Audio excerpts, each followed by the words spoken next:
Hey everyone, welcome to this InStudio session. Today I'm joined by Krisstle and we are doing a 60s/70s look.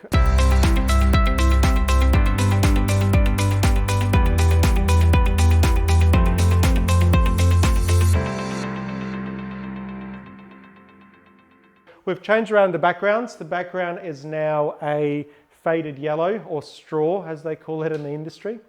And we're just doing really basic lighting. We've got, I think you can just see in the frame, a hot light, which we're using as the sun, just to give it a nice sun, sort of warm tungsten look to it. We've got one flash with a softbox lighting the whole thing, and that's pretty much it. So one large softbox to light Krisstle. We've got the sun in the back on the hair, and obviously we've got a wind machine to get the hair sort of moving a bit. So beautiful. Yep. That's it. Hang on. Yep. Perfect. Yep. That's awesome. That is awesome. Beautiful. Lift that leg up. Hang on, I missed that. Go again. Cool. That's a good cut. Hang on. No, I need to. Sorry, that's I need the other lens. Alright, let's try that again. Hang on, sorry, one more. Okay, put your foot down, and on 3, I just want you to lift it up. Ready? 1, 2, 3. Brilliant. That other arm, relax it, drop it, that's it. Ready? 1, 2, 3. Cool.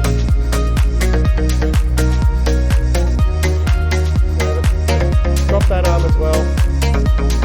Ready? 1, 2, 3. Excellent. No, because I'm seeing the other hand. You got to do something with the back arm. 2. That's it. 1, 2, 3. Yep. Brilliant. Chin down a little. That's it. Chin down a bit more. Beautiful. Excellent. Yep. Excellent. Bring your hands down more. That's it. And open that elbow. That's it. Brilliant. Just like that. That's awesome. That's awesome. Chin down to me. Awesome. All right. Let me sitting. Yeah. If you're sitting, this light needs to come down for starters. All I'm going to do is just tilt the sun down like that.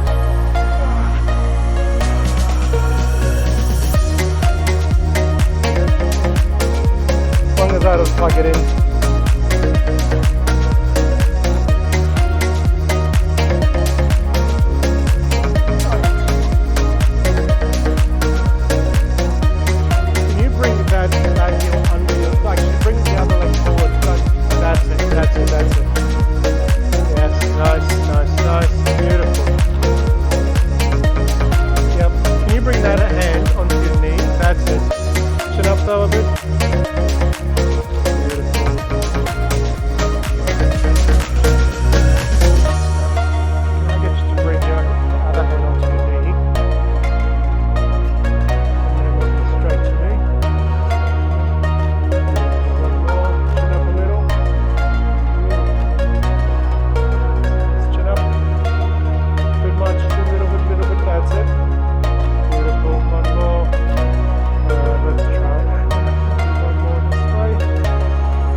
Alright, so that's our shoot. Hopefully you enjoyed that.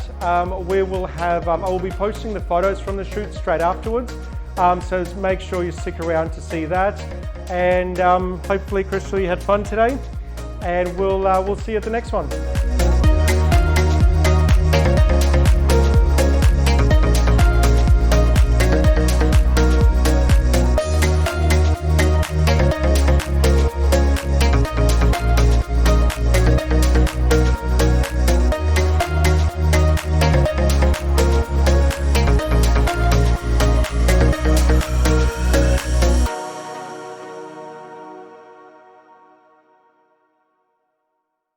Hey everyone, welcome back. So hopefully you enjoyed that behind the scenes shoot of my photo shoot with Krisstle.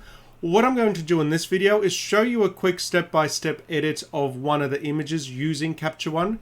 The point of this is to show you sort of my thought process of how I do it, sort of a few little tips and tricks, but also just to show you how powerful CaptureOne is at editing images. I do most of my editing in CaptureOne and do extremely little retouching in Photoshop, only where it's absolutely necessary. Most of my images are straight out of CaptureOne. So what we're going to do is, you can see here, this is the final image that you would have seen, one of the images at the end of the video. And what we are going to do here is we're going to start off with the, this image, which is straight out of camera. And I'm going to show you how to turn that into that. And there's a few little tips and tricks we're going to do along the way. So the first thing I'm going to do is set the color profile based on the ColorChecker. There will be a video linked in the description below to show you how to set up a ColorChecker profile in CaptureOne. So I'm going to actually skip that bit just to speed this video up. But this just shows you sort of how to get into the settings and select the right one. So if we go into your color tab, the first thing you see here is base characteristics, and you can see that it defaults to the Nikon D850, which is where I shot with auto curve.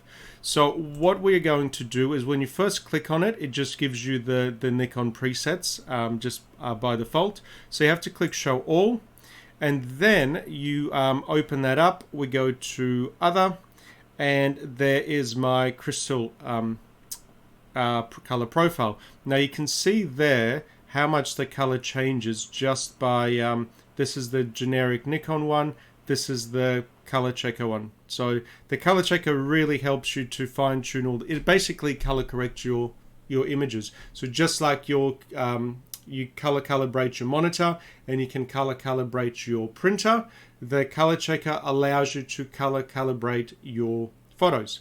So you can see straight away there the difference is, especially on the yellows. The yellows are actually, here they're quite a warm orange tone, whereas here it's that straw yellow that we were shooting with. So we're going to select that, and with the curve you can leave it on auto. I like to leave select film standard. So as you can see, linear response just literally is a linear response.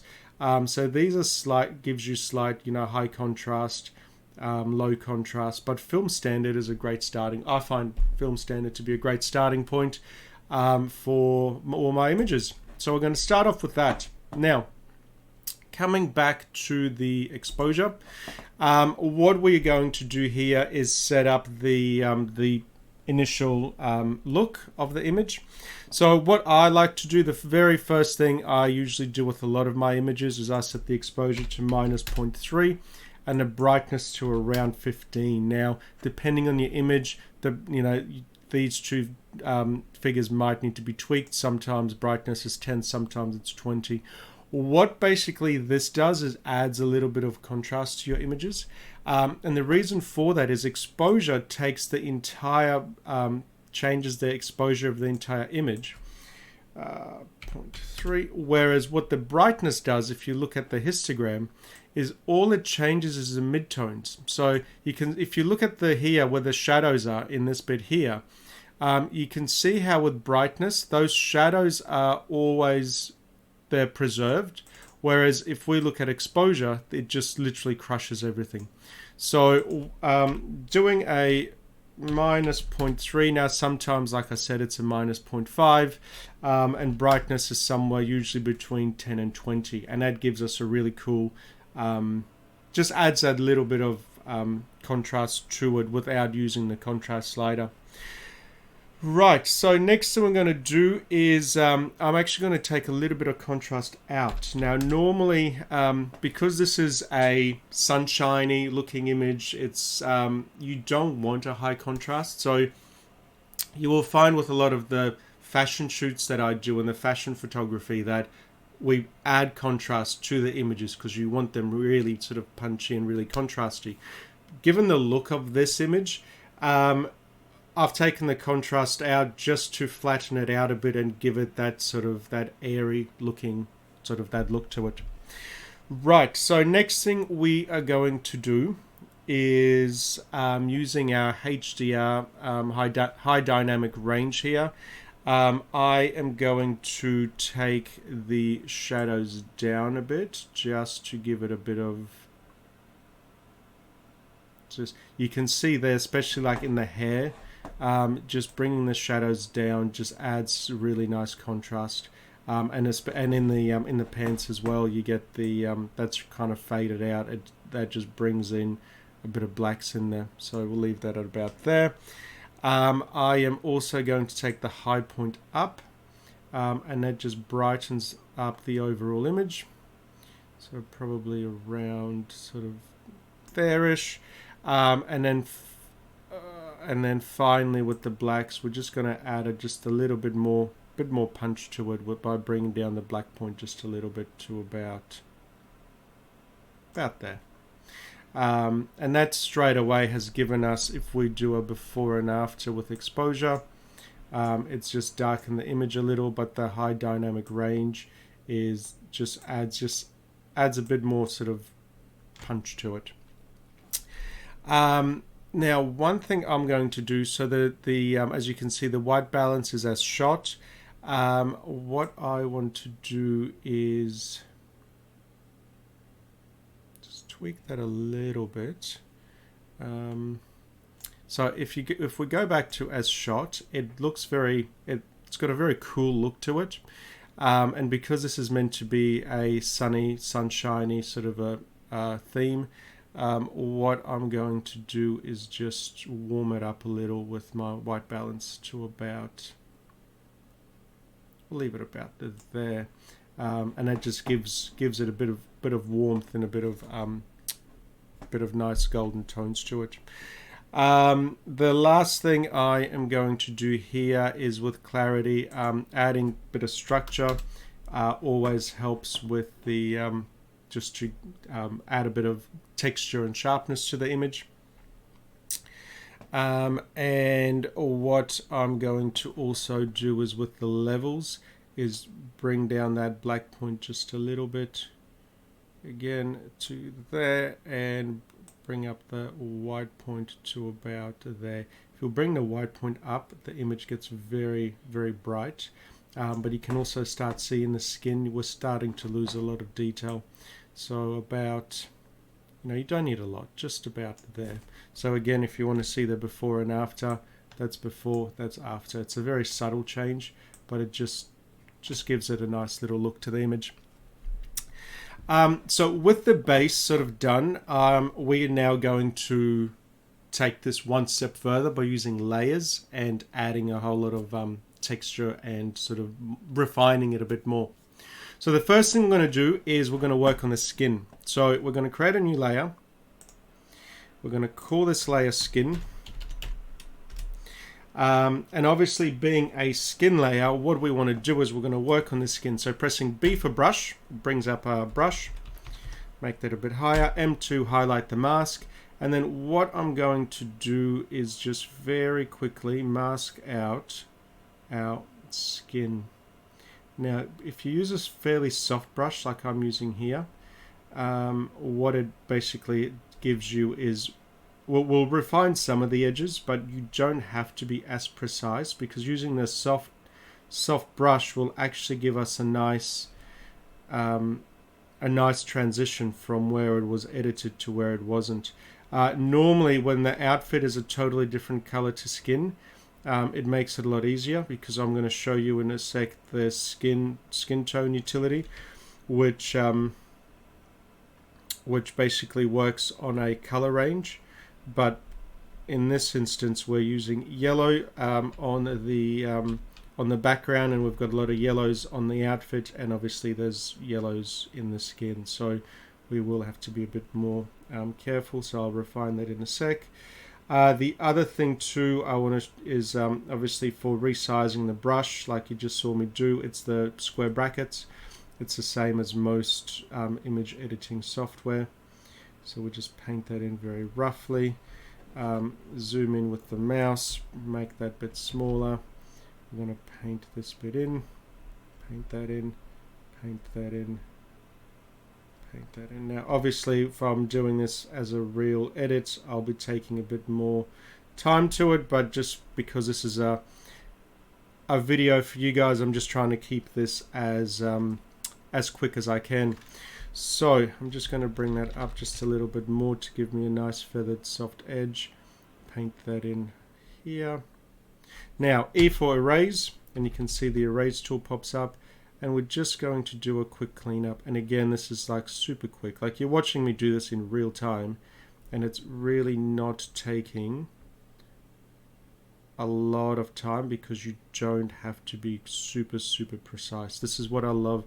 One of the things I love about using these tools with CaptureOne is that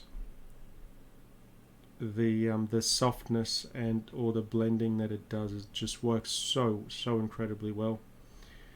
So we do that, let's bring in the brush again, get the thumb masked in.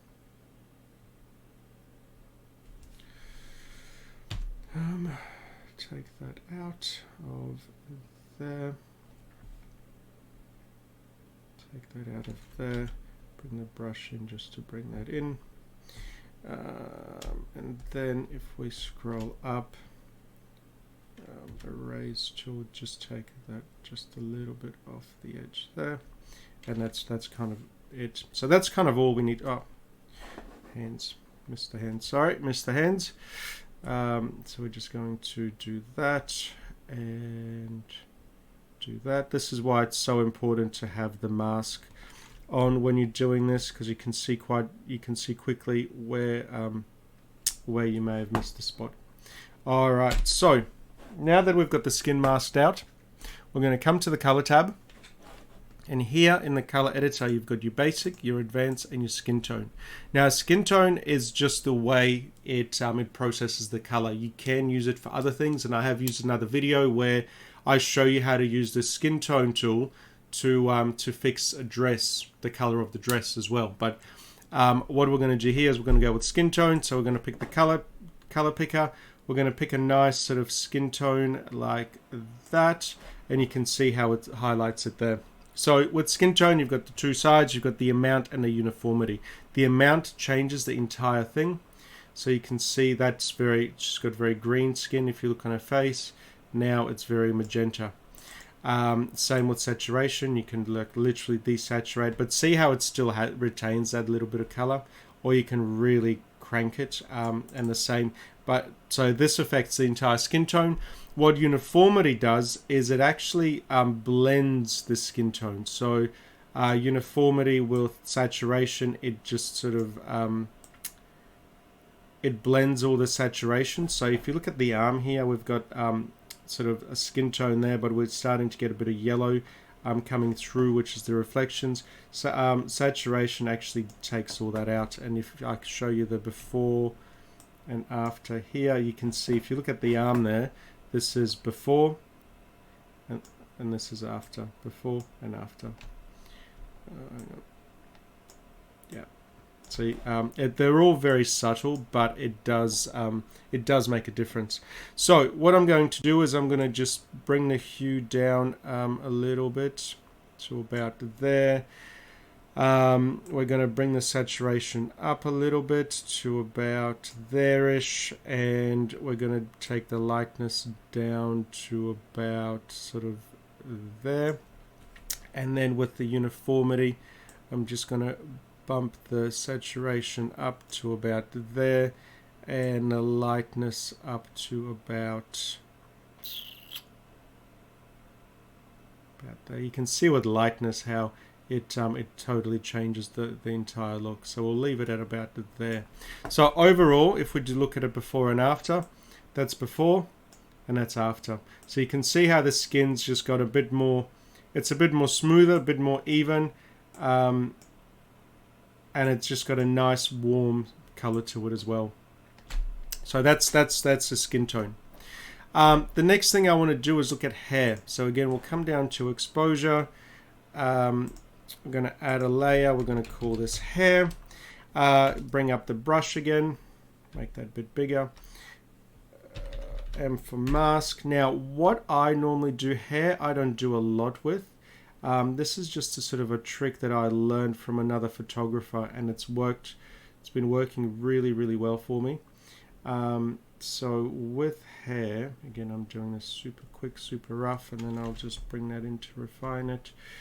Bring that there, bring the erase tool up, and just take that mask off the face. There we go. All right. So hair is fairly easy. With hair, what we're going to do is we're going to bring the exposure, the contrast. Normally, what I'll do with contrast is I'll bring it up on the hair to really sort of add a bit more kick to it. But again, because of the softness of this image and the overall look, I'm actually going to take the contrast out to give it a bit of softness. With high dynamic range, I'm actually going to boost the highlights, so you can see over here, get the pointer, you can see over here when I change the highlights, it just brings, remember we're trying to get that sunshine glow to this image, so getting that highlights to there is really nice. Where are we going to put this? We're going to put this at around there-ish. Here we go. And then what I will do is just take the shadows down just a smidge. Again, the shadows, if you look at the top of the head, we can really sort of add a bit of darkness, but we don't want too much because of the image. And now one last thing is with clarity. We are going to add a lot of clarity to it. And that's because if we zoom in on the hair, this is the before and after. That's probably too much clarity. Let's just add about there-ish. So again, if we look at before and after, it just gives the hair a lot of structure. So that's basically what we are going to do here. So the hair is done. The next thing I usually do is the eyes. So again, if we bring up a new layer, we call this eyes. B for brush. Make sure the brush is nice and small. And then I'm just going to mask, turn the mask on, and we're just going to paint in the eyes themselves. Oh, that's too much. So square bracket to make that. Now, if you want to change the softness, if you right-click anywhere on the image while you've got a brush or the eraser tool, you can actually change the hardness to very hard and super soft, and you can see that second ring that comes up shows you the how hard or soft is. I like to work around 30, but again, it really comes down to what you are actually shooting and the look you're going for. So with the eyes masked out, what we are going to do is we're going to add a bit of contrast to it, just to give it a bit of a kick. We are going to add some brightness to it, brighten them up a little, just so that they really sort of stand out. We'll go about there, and then I love adding some saturation to eyes. Again, like if you overdo it, they look quite fake. But sort of about there-ish is about there's quite nice. So again, if we zoom out, if I show you the eyes, that's the before and that's the after. So it just gets a bit of a glow and a bit of a nice little kick to it. Might even bring that up just a smidge more. Yeah, so you can see how the eyes now just sort of are popping out of there. And also with the eyes, we're going to add a bit of clarity to it. Again, just to give that bit of sharpness and a bit of that pop to it. All right. So last thing I am going to do is I'm going to do virtually the same thing to the lips. Now the reason I am using two separate layers for that is because the adjustments are going to be slightly different. So again, bring in the brush, bring in the mask, we paint in the mask out the lips. Sorry, not paint them in, mask them out. There we go. And then for lips, I am going to add some contrast to make them stand out a bit more. Probably not going to do much with saturation. We can add a little bit to it if we want to. And again, we add some structure to them. So if we zoom that out, if I do, that's before and that's after. So you can see how the lips just sort of stand out as well. So the eyes and the lips in a portrait, I think, need to stand out. They're quite strong facial features. Cool. So with all that done, we are pretty much good to go. The only thing I might look at is if we go back to the skin tone. Now, because we've actually masked out the skin, remember on the skin, we've got the mask there. What I might have a look at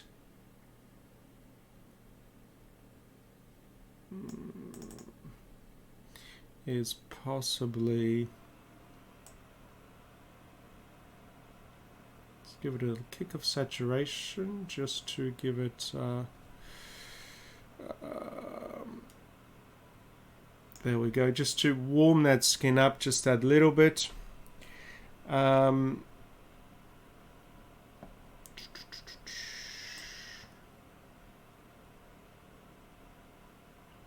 want to really tweak too much with this, so I'm just showing you here that you can. I'm just having a look at what we can do with this, but I'm liking the image as is. So this edit is a little bit different to this one. I did a bit more skin work to it. You can see the color difference there between the two. It's actually probably too saturated. We'll bring that back to 0.